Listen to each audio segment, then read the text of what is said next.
Okey, Haji As, PES semua dah siap packing dan seal tadi. Sekarang ada tinggal nak print label, tampal saja dan susun dalam freezer je. Nampak simple tak? Tapi bahagian ni pun penting tau. Isha, kita guna label printer je.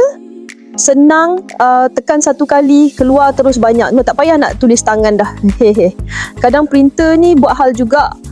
Tengah semangat nak print, dia tersangkut kertas. Tapi biasalah, kita sabar je. Lepas tu kita tampal satu-satu ikut nama PES. PES ayam masak merah, PES rendang, PES kari.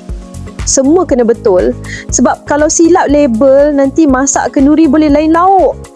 Yang tu memang haru. Bila dah tampal, kita susun semua PES dalam freezer. Setiap rak ada label sendiri, ikut jenis PES dan tarikh buat.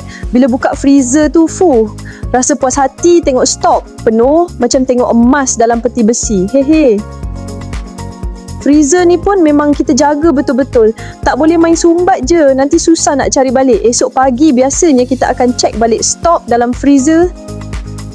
Tengok cukup tak untuk tempahan minggu depan. Kadang rasa macam main teka-teki saya. PES sama mana pergi ni? Rupanya ada orang dah guna untuk tempahan semalam.